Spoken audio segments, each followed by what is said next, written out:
वक्रतुंड महाकाय सूर्यकोटि समप्रभ निर्विघ्नं कुरु मे देवो सर्वकार्येषु सर्वदा। नमस्कार दोस्तों, मैं अभिषेक जिंदल एक बार फिर आप सब लोगों का स्वागत करता हूं अपने चैनल एस्ट्रोलॉजी फॉर खुशहाल जिंदगी में। दोस्तों कैसे हैं आप सब। दोस्तों आज मैं आपसे बात करने वाला हूं वृश्चिक लगन की कुंडली में मांगलिक योग या दोष के बारे में। दोस्तों वृश्चिक लगन की कुंडली आपकी इसलिए बनी क्योंकि आपके लगन में 8 नंबर राशि लिखी हुई है और 8 नंबर राशि के स्वामी होते हैं मंगल देवता। वृश्चिक मंगल देवता को 2 राशि प्राप्त है, मेष राशि जो कि 1 नंबर राशि होती है मूल त्रिकोण राशि, और उनकी स्वयं राशि मंगल देवता की 8 नंबर राशि वृश्चिक राशि। दोस्तों मंगलिक दोष के बारे में हम बात करें और मंगल देवता के ही बारे में हम बात करेंगे, और इस कुंडली के मालिक भी मंगल देवता ही हैं। और दोस्तों लग्नेश सबसे इंपॉर्टेंट और सबसे योग कारक प्लैनेट्स होता है कुंडली में। जो भी कुंडली का मालिक है, फॉर एग्जाम्पल आप समझ सकते हैं कि किसी स्टेट का मुख्यमंत्री है तो मुख्यमंत्री हुआ यहाँ पे कौन, मंगल देवता।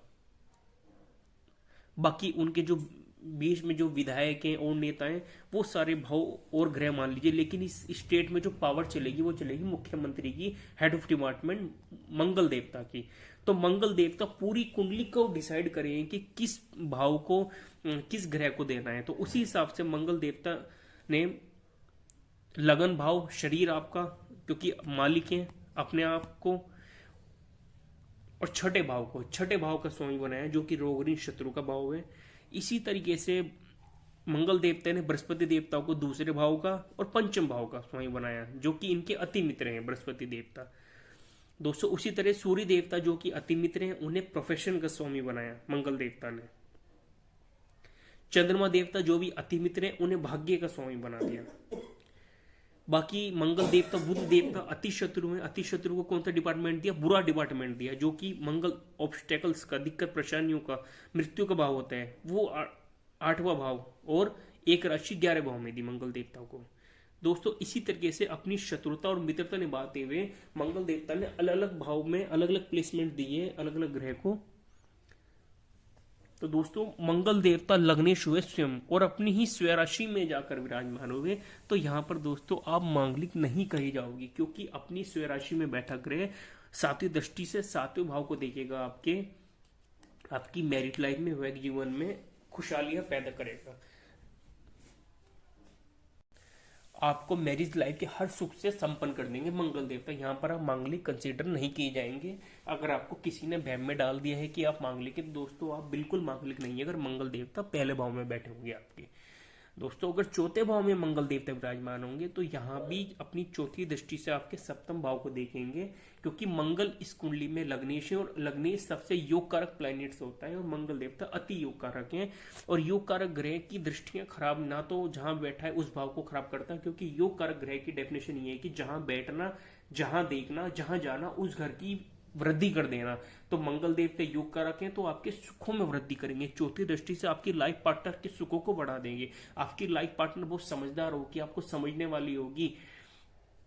7वीं दृष्टि से आपके कामकाज में ग्रोथ कर देंगे, प्रोफेशन में आपके डेवलप कर देंगे, बिजनेस को आपके बढ़ा देंगे। 8वीं दृष्टि से आपके लाभ को बढ़ा देंगे, फुलफिलमेंट ऑफ डिजायर को बढ़ा देंगे, बड़े भाई बहन का सुख आपको देंगे। हाँ छोटी मोटी बीमारियों घरे वो जरूर देंगे, लेकिन बाकी टोटली आपको एडवांटेज देंगे। तो उसी तरीके से चौथी दृष्टि आपके सप्तम भाव पर पड़ेगी तो आपकी मैरिड लाइफ को अच्छा करेंगे, आप मांगलिक कंसिडर नहीं की जाएंगे। दूसरा दोस्तों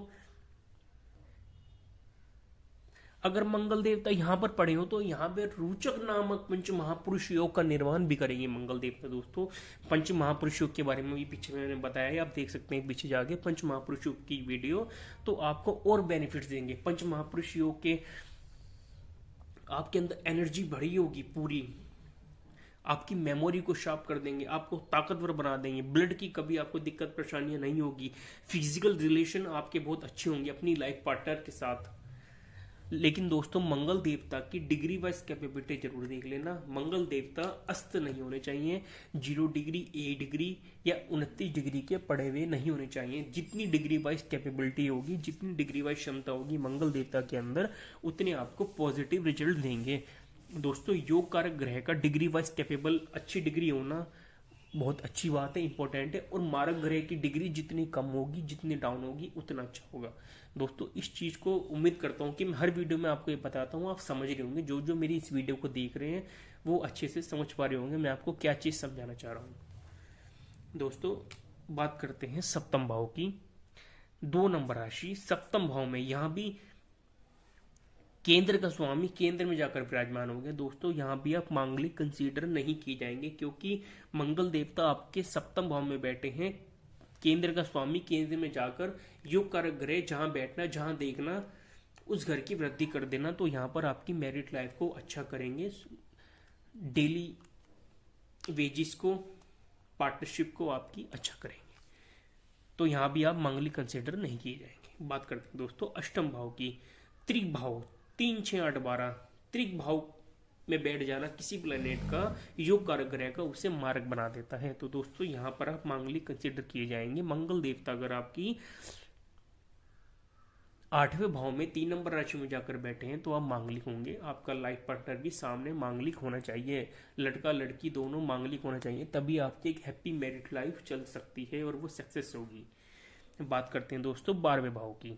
दोस्तों 12वें भाव में अगर मंगल देवता विराजमान है तो यहाँ भी आप मांगलिक माने जाएंगे, क्योंकि त्रिक भाव में चले गए हैं मंगल देवता। लग्नेश के ऊपर दोस्तों विपरीत राशियों की थ्योरी अप्लाई नहीं हो जाती है। मैं आपको बताता हूं कि त्रिक भाव का स्वामी अगर त्रिक भाव में जाकर विराजमान हुआ है, त्रिक भाव में 1 नंबर राशि आ रही है, मंगल देवता अगर विराजमान हो जाते तो यहाँ पर लग्नेश के लिए, जो लगन के स्वामी होते हैं, उनके लिए विपरीत राशियों की थ्योरी अप्लाई नहीं होती है। 6, 8, 12 का स्वामी 6, 8, 12 में बैठ जाए और वो लग्नेश की राशि आ रही हो तो उसमें वो थ्योरी अप्लाई नहीं होती है। तो यहाँ भी आप पक्के मांगलिक होंगे। अपनी अष्टम दृष्टि से आपके 7वें भाव को मंगल देवता देखेंगे। तो दोस्तों वृश्चिक लगन की कुंडली में अगर मंगल देवता पहले भाव में, चौथे भाव में और 7वें भाव में आपकी कुंडली में विराजमान होंगे तो आप नॉन मांगलिक हैं, आप मांगलिक नहीं है, आप मांगलिक कंसीडर नहीं किए जाएंगे। आपकी शादी बिना मांगलिक से हो सकती है, चाहे वो लड़का है या लड़की है।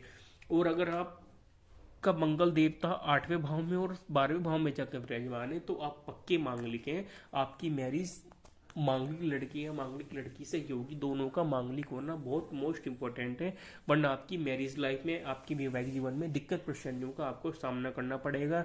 लड़ाई झगड़े, मारपीट, डिवोर्स तक के, मृत्यु तक के योग मांगलिक दोष में बन जाते हैं।